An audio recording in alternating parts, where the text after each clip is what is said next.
Hello everyone, मैं शिवम द्विवेदी उपस्थित हूँ एक बार फिर आप लोगों के लिए अपनी इस नई क्लास में। स्वागत है आपका हमारी इस क्लास में। ये क्लास आपकी है और आप मन लगाकर इस पर पढ़ाई कर सकते हैं। आज की क्लास में हम बात करेंगे उन क्वेश्चंस की जो आपकी परीक्षा के लिए महत्वपूर्ण हैं। आपको स्क्रीन पर जो दो क्वेश्चन दिख रहे हैं वो आज की क्लास में डिस्कस किए जाएंगे और ये दोनों क्वेश्चन आपकी परीक्षा के लिए महत्वपूर्ण हैं। तो सबसे पहले हम स्टार्ट करते हैं अपने पहले क्वेश्चन के साथ। लिखा हुआ है दो क्रमागत धनात्मक पूर्णांकों का गुणनफल कितना है, 306 है।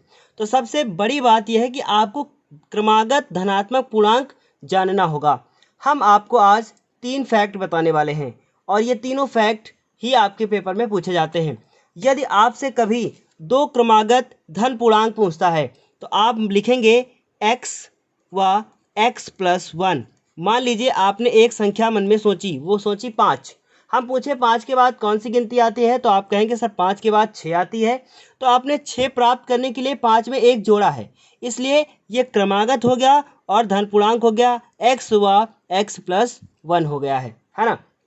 उसके बाद यदि आपसे दो क्रमागत सम पूछा जाता है तो याद रखिएगा, कभी भी यदि सम और विषम ऐड हो जाए, ये दो वर्ड ऐड हो जाएं, तो आप क्रमागत सम पूर्णांक में मानेंगे x व x+2 और विषम में भी आप मानेंगे x व x+2।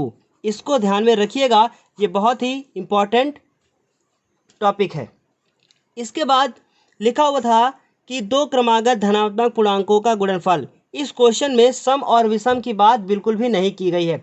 और एक बात और बता दें, लिखा है दो क्रमागत सम। तो मान लीजिए आपने कोई भी एक संख्या सम मन में मान ली, वो मान ली आपने 4। तो 4 के बाद दूसरी सम संख्या कब आएगी, जब आप उसमें 2 जोड़ेंगे। सम और विषम तो सब लोग जानते हैं, है ना। तो 4 के बाद 6 कब आएगी, जब 2 जोड़ेंगे, इसलिए यहाँ पे 2 जोड़ दिया गया है। ये आपके सामने जो तीनों फॉर्मूले लिखे हैं इनको आप अपनी कॉपी पर नोट कर लीजिएगा।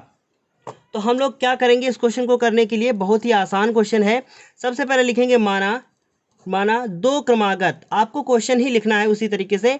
माना दो क्रमागत धनात्मक पूर्णांक, माना दो क्रमागत धनात्मक पूर्णांक। अभी आपको बताया गया था कि आप क्या मानेंगे, x व x+1। तो लिखेंगे x व x+1 है, ये आपको मानना पड़ेगा। उसके बाद अब प्रश्नानुसार आप लिखेंगे, तो उसने कहा है कि दो क्रमागत धनात्मक पूर्णांकों का गुणनफल, यानी कि इनका और इनका आपस में आप गुणा करेंगे। क्या लिखेंगे, x गुणे x+1। इन दोनों का जब आप गुणा करेंगे तो उत्तर कितना मिलता है हम लोगों को, 306 मिलता है। उसके बाद x का जब x के साथ गुणा होगा तो x² होगा और x का जब 1 के साथ होगा तो x होगा, बराबर कितना हो जाएगा, 306 हो जाएगा। अब 306 को आप इस तरफ लेकर आएंगे तो x² प्लस x हो जाएगा और 306 को जब इधर लाएंगे तो कितना हो जाएगा, ये इस तरीके से कंप्लीट हो जाएगा। अब आपने ये सब पढ़ा था 9th क्लास में। ये हमारे सामने एक समीकरण लिखा है और इस समीकरण को हम किस प्रकार हल करेंगे। तो ये 306 है और इसके आगे 1 लिखा हुआ है। तो 306 के आपको ऐसे खंड करने हैं, ऐसे गुणनखंड करने हैं कि घटाने पर कितना मिले, 1 मिले। तो शुरू करते हैं हम। 2 से जब आप इसको करेंगे तो 2 1 कम 2 और उसके बाद यहाँ से 1 बचेगा, 2 पंचे 10 और 2 तियाँ 6 हो जाएगा। फिर अब ये 3 से होगा, 3 1 कम 3, 3 पची 15 हो जाएगा और 3 1 कम 3 हो जाएगा। याद रखिएगा मुझे 1 लाना है। अब आप फिर इसको किससे करेंगे, फिर आप 3 से कर दीजिए, 3 दूना 6, 2 बचा, 3 सत्ते 21 हुआ। कितना लाना है हम लोगों को लाना है 1। तो देखिए 3 त्रिको 9 और 9 दूनी 18। अभी 27 में 18 घटाएंगे तो 1 नहीं आएगा। फिर इसे आगे करते हैं, यहाँ पे कुछ गलती हुई, इसे 1 होना चाहिए। अब उसके बाद ये हो गया 18 और 18 में से 17 को माइनस करेंगे तो कितना आंसर आ जाएगा, हमारा आंसर आ जाएगा 1। तो 18 में देखिए ये 3 1 कम 3 1 हुआ और ये 7। तो इस तरीके से ये 17 बचा हमारा। अब आप इसको 17 करें तो 17 कम 17 हो सकता है। तो ये 17 में से आप अगर 18 में से आप कितना घटाएंगे, 17 घटाएंगे तो आपको उत्तर कितना आएगा, 1। और 18 को जब 17 से गुणा करेंगे तो उत्तर कितना मिलेगा, 306।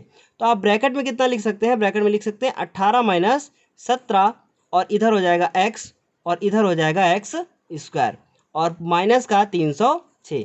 ये सब आपने पिछली 9th क्लास में पढ़ा हुआ है। यदि फिर भी आपको समस्या होती है तो हम इस पर भी काम करेंगे और जल्द ही एक वीडियो आप लोगों के लिए लेकर लाएंगे। अगर आप लोगों को इस पर वीडियो चाहिए तो आप कमेंट बॉक्स में मैसेज कर दीजिए कि सर हमें द्विघात समीकरण को हल करने का एक वीडियो चाहिए। अब क्या है, एक्स स्क्वायर 18 को जब एक्स से गुणा करेंगे तो कितना हो जाएगा 18x, और 17 से करेंगे तो कितना हो जाएगा 17x, और उसके बाद ये हो जाएगा 306 बराबर कितना हो गया 0। अब आप इस दोनों में कॉमन ले लीजिए, x हो गया, अंदर बचेगा x माइनस एक्स प्लस 18, और उसके बाद यहाँ से माइनस का 17 कॉमन लेंगे। अब आपको 17 का पारा पढ़ना है कि 306 से ज़्यादा ना हो। तो आपका यदि यहाँ तक ये क्वेश्चन सही होगा तो आपको ये भी पता है कि ये जो ब्रैकेट यहाँ बनेगा वो ब्रैकेट यहाँ भी बनेगा, और दोनों सेम होंगे तो अंदर क्या बचेगा x प्लस 18 बचेगा। जब भी माइनस कॉमन लेते हैं अंदर का चिन्ह बदल जाता है। ये सब आपने दूसरे चैप्टर में पढ़ रखा है। फिर भी आपको समस्या है तो आप कमेंट बॉक्स में कमेंट कर सकते हैं। इस तरीके से क्या बचा हमारे पास, x प्लस 18 और ये x माइनस 17, इसे x माइनस 17 लिख देंगे, बराबर क्या है 0।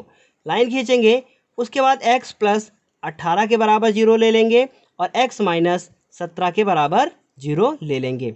x का मान इधर से कितना आया 18 आया। अब आपको, और इधर से कितना आ गया है माइनस का 17 था तो ये प्लस का 17 आ चुका है। अब आपको x के कितने मान प्राप्त हो चुके हैं 2।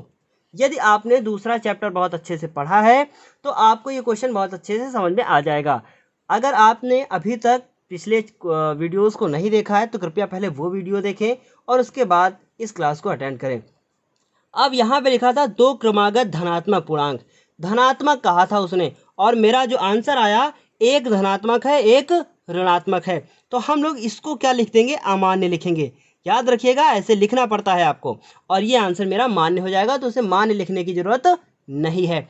अब आपको अपना आंसर लिखना है। पूछा गया है हमें पूर्णांकों को ज्ञात करना है, क्या लिखा हुआ, हमें पूर्णांकों को ज्ञात करना है। तो आप लिखेंगे अतः पूर्णांक। बहुत ध्यान से देखिएगा, बहुत ही ज़्यादा इंपॉर्टेंट क्वेश्चन है। अतः पूर्णांक, आपने पहला पूर्णांक क्या माना है x, और x का मान कितना आ गया है 17, और आपने दूसरा पूर्णांक क्या माना है, ये पहला हो गया, और इधर लिख देंगे दूसरा पूर्णांक। यहाँ पहला लिख लीजिएगा, पहला पूर्णांक, ये हो गया दूसरा पूर्णांक, और दूसरा पूर्णांक आपने क्या मान रखा है, वो मान रखा है x प्लस 1। अब x का मान 17 है और प्लस कितना हो गया 1 हो गया, तो 17 1 कितने हो गए 18। इस तरीके से हमारे दो आंसर आ गए हैं, एक 17 हो गया है और एक 18 हो गया है। अब आप इन दोनों को 17 से 18 को आपस में गुणा करके देख लीजिए क्या 306 आता है। यदि 306 आता है तो आपका क्वेश्चन क्या है, बिल्कुल सही लगा हुआ है। उम्मीद है ज़रूर आपको पहला क्वेश्चन समझ में आया होगा। एक बार हम फिर आपको रिवाइज करके बता देते हैं कि सबसे पहले आपको 2 क्रमागत धनात्मक पूर्णांक माने हैं। यदि यहाँ पे सम और विषम की बात नहीं कहता है तो आपको x और x प्लस 1 लिखना पड़ेगा। लेकिन यदि सम और विषम इसमें जुड़ चुका है तो आपको बहुत सारे ऐसे क्वेश्चन मिलने वाले हैं, बहुत सारे क्वेश्चन मिलेंगे जो आपको ऐसे सॉल्व करने हैं। लेकिन यदि सम और विषम कहता है तो x और x प्लस 2 मानना है हम लोगों को, और बाकी प्रश्न अनुसार जैसा उसने कहा था वैसे ही सॉल्व कर देना है।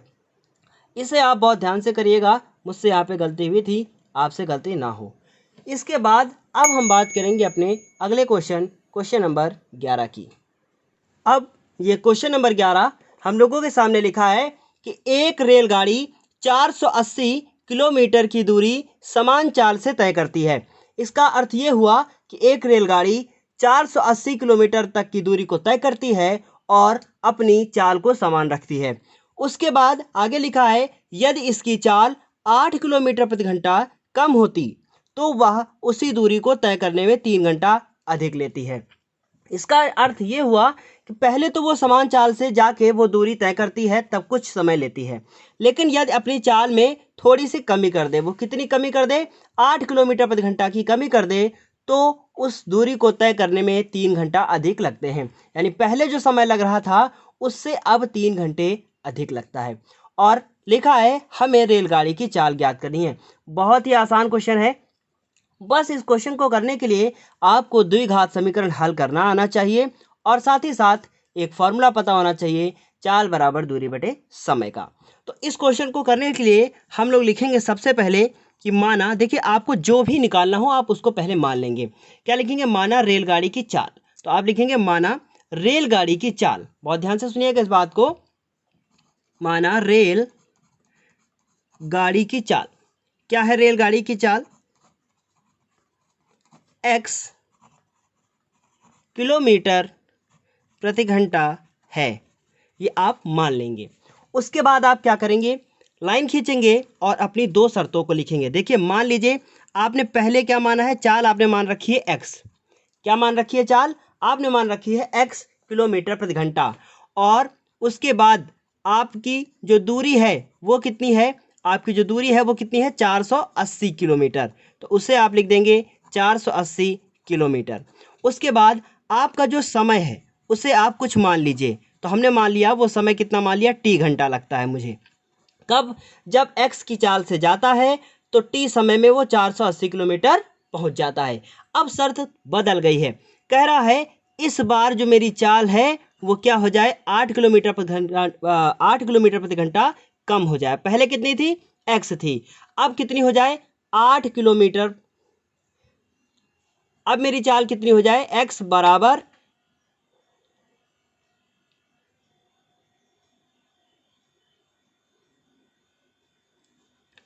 अब मेरी चाल कितनी हो जाए? अब मेरी चाल कितनी हो जाए? चाल बराबर x, और इस बार 8 किलोमीटर प्रति घंटा कम हो रही है। इसका मतलब x माइनस 8 किलोमीटर प्रति घंटा हो जाए।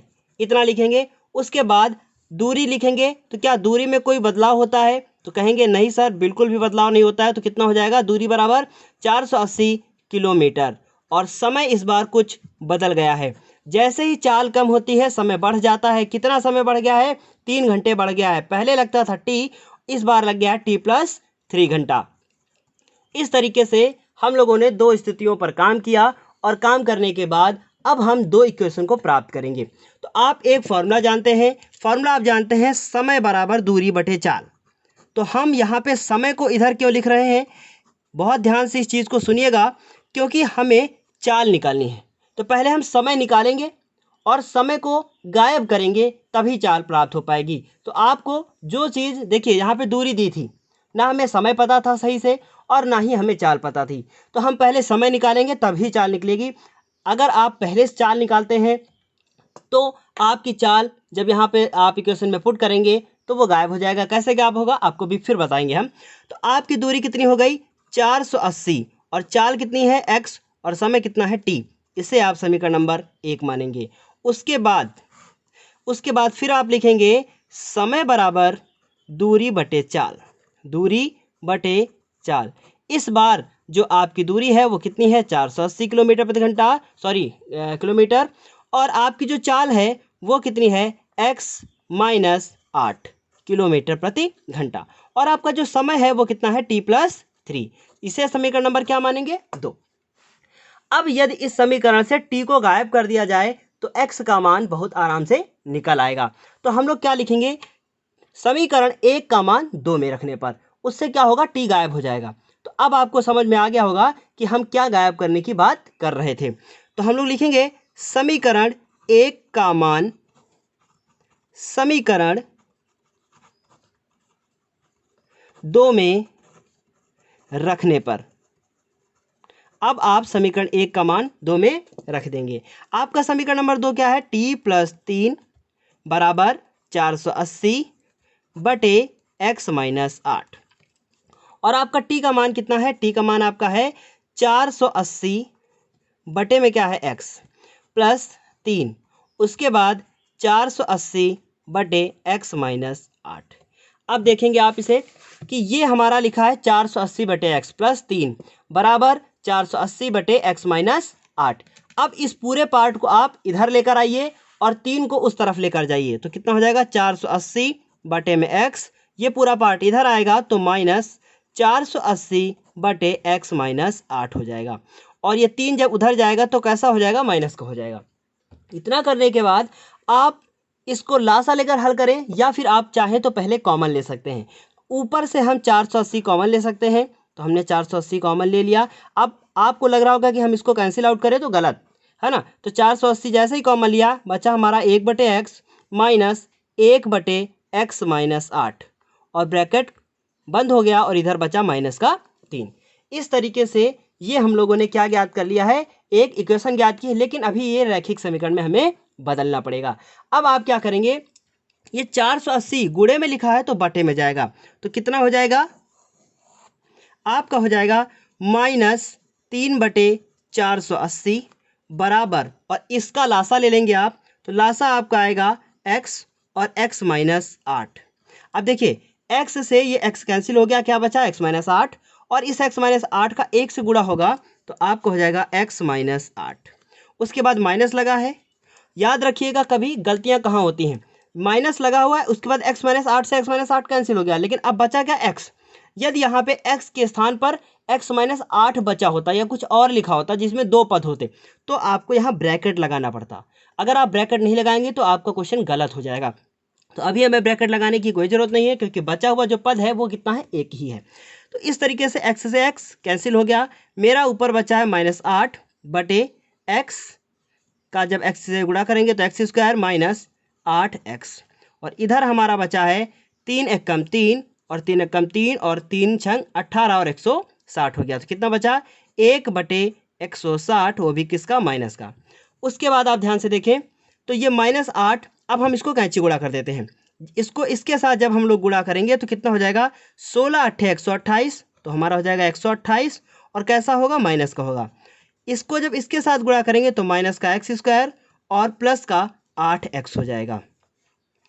अब आप ये सारा पार्ट इधर लेकर आएंगे तो हमारा हो जाएगा x स्क्वायर, और 8x जब इधर लेकर आएंगे तो कैसा हो जाएगा, माइनस का 8x हो जाएगा, और x स्क्वायर को जब इधर लेके आए थे तो वो प्लस हो चुका था, और माइनस का 128 इधर ही लिखा हुआ है। इस तरीके से देखिए जरा, 16 8 कितना हो गया 128, और उसके बाद एक जीरो और लगाएंगे, इसमें एक जीरो और हो गया है। अब आप इसके फैक्टर करेंगे और फैक्टर करने के बाद x के मान निकालेंगे। तो हम आपको इसके फैक्टर बताते हैं कि आप इसके कैसे फैक्टर करेंगे। तो ये मेरे सामने एक पेज लिखा हुआ है और हमें फैक्टर करने हैं 108, ये लिखा हुआ है 128 और 10। 2 से आप करेंगे तो 2 छाक 12, 2 छक्को 8 और ये 0, फिर 2 से करेंगे 2 3 6, 2 4 और फिर 0, फिर जब 2 से करेंगे तो आप तो 160 हो जाएगा। उसके बाद फिर 2 से करेंगे 80 हो जाएगा, फिर 2 से करेंगे कितना होगा 40। देखिए 2 दूना 4, 4 दूना 8, 8 दूना 16, 16 दूना 32। इसका मतलब ये हुआ कि 40 से जब 32 को आप गुणा करेंगे तो 1280 मिलेगा, लेकिन जब 40 से आप 32 को घटाएंगे तो आपको कितना मिलेगा, 8 मिलेगा, और हमें 8 ही लाना था घटाने के बाद। तो हम ब्रैकेट में क्या लिखेंगे, एक्स स्क्वायर माइनस, उसको आप एक बार फिर से समझ लीजिएगा रिवाइंड करके बैक करके, तो उसके बाद यहाँ पे x हो जाएगा और हो जाएगा मेरा 40 माइनस 32, और उसके बाद माइनस का 1280 बराबर कितना हो गया 0। ये हो गया मेरा एक्स स्क्वायर, और इसको जब इसके साथ करेंगे तो मेरा हो जाएगा 40x माइनस माइनस कितना हो गया, प्लस हो गया 32x, और माइनस का 1280 बराबर कितना हो गया 0। इन दोनों में आप कॉमन लेंगे तो आपका कॉमन हो जाएगा x, अंदर बचेगा x माइनस 40। इन दोनों में आप कॉमन लेंगे तो हमें कॉमन मिलेगा 32, अंदर बचेगा x माइनस 40, उसके बाद बराबर कितना हो जाएगा 0। इस तरीके से आपने देखा कि x के कौन कौन से मान आए। देखिए हम पेज नहीं पलटेंगे, इसी पेज में आपको हम सब कुछ बताएंगे, पहले इधर फिर इधर फिर इधर। तो क्या हुआ कि x माइनस 40 एक ब्रैकेट में और दूसरे ब्रैकेट में हो गया x प्लस 32। जैसे ही हम पेज पलटेंगे आपको समझने में दिक्कत होगी और मुझे समझाने में भी दिक्कत होगी। तो क्या हो गया, x माइनस 40 बराबर 0, फिर लाइन खींचेंगे, फिर लिखेंगे x प्लस 32 बराबर 0। तो x का एक मान आ गया मेरा 40, उधर लेकर जाएंगे तो प्लस हो जाएगा, और जब 32 को उधर लेकर जाएंगे तो माइनस का हो जाएगा। आप बताइए क्या आपकी चाल -32 किलोमीटर प्रति घंटा हो सकती है? कभी भी किसी भी गाड़ी की स्पीड निगेटिव नहीं हो सकती, चाहे वो आगे चले और चाहे वो पीछे चले। तो इस तरीके से जो ये मान हम लोगों ने निकाला है वो क्या हो गया है, अमान्य हो गया है, और ये वाला मान्य हो गया है। आप लिख देंगे अतः रेलगाड़ी की चाल, अतः रेलगाड़ी की चाल कितनी हो गई, 40 किलोमीटर प्रति घंटा हो गई, किलोमीटर प्रति घंटा होगी। इस तरीके से ये आंसर भी हमारा कंप्लीट हुआ, ये क्वेश्चन भी हमारा कंप्लीट हुआ। हमें उम्मीद है आपको ज़रूर समझ में आया होगा। यदि आपको समझ में आया है तो कृपया लाइक करना ना भूलें। आपका जो लाइक होता है हमारे लिए बहुत एनर्जी का काम करता है, ये हम आपसे बार बार कहते हुए आए हैं। तो तब तक के लिए धन्यवाद। फिर मिलते हैं हम आपसे अगली क्लास में।